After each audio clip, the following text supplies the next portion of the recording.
Hello, my name is Alexis McHugh, and today I'm looking at the use of internet in becoming a knowledge constructor.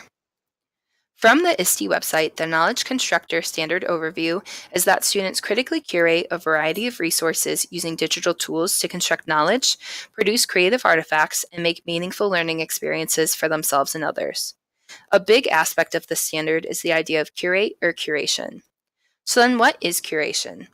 Traditionally, we would think it refers to the work with physical artifacts in libraries or museums.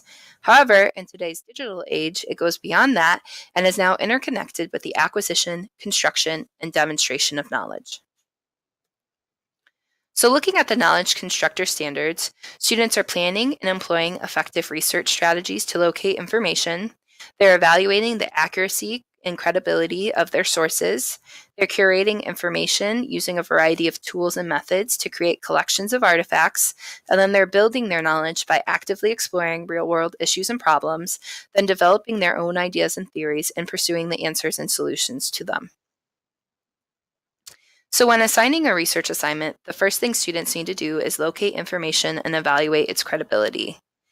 In the beginning of research projects, sometimes students have trouble narrowing down a topic. So for them, it may be beneficial to do a generic Google search of the topic to see if there's a specific aspect of it that they want to investigate more. This is definitely a benefit of the technology that we have today, that students aren't having to look through books trying to find keywords and things like that to narrow down their topic. They can just do a quick Google search and go from there.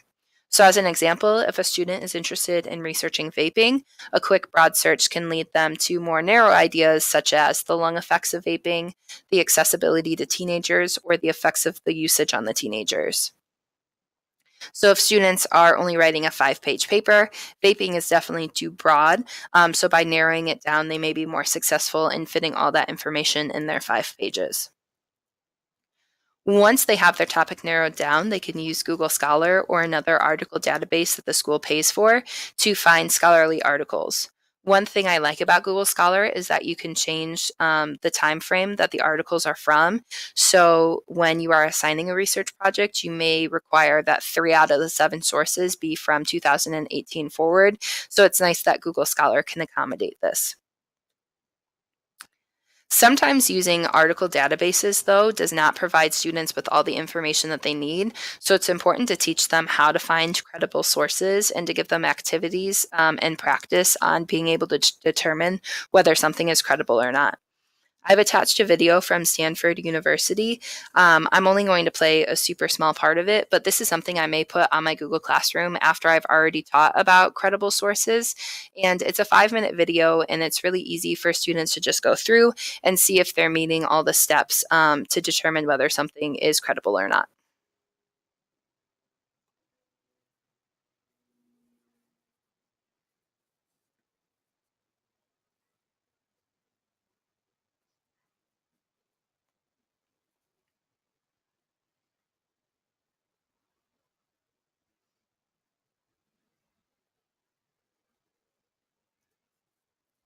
So once students have gathered their information and determined that it's credible, now it's time to curate it.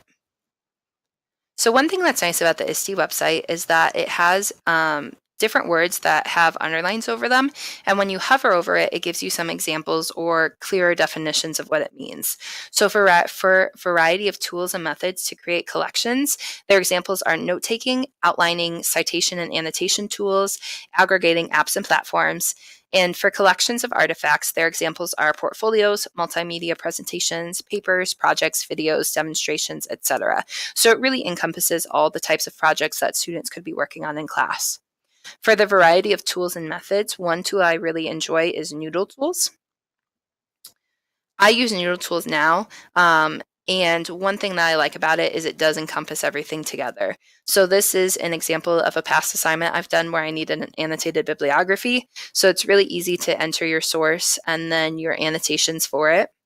And once all of your annotations are complete, you can go to the print export and export it to a Google Doc and really simply be able to paste that into your paper and have all of the formatting stay.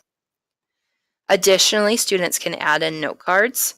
I like the note cards because students would paste their quote here, and then they need to put that quote into their own words and then add their original thinking. So it's really important that students are providing meaning for the sources that they're using in their paper, and they're not just pasting quotes just to hit a quota.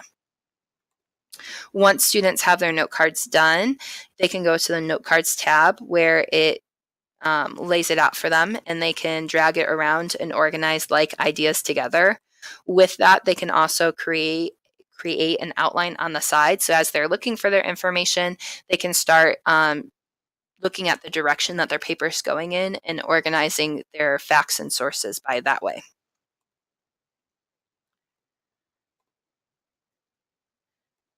So traditionally, we would think of organization maybe as like to-do lists or organizing our workspace or our house, but it's no longer simply just for our daily routines, and it's really an important part of research.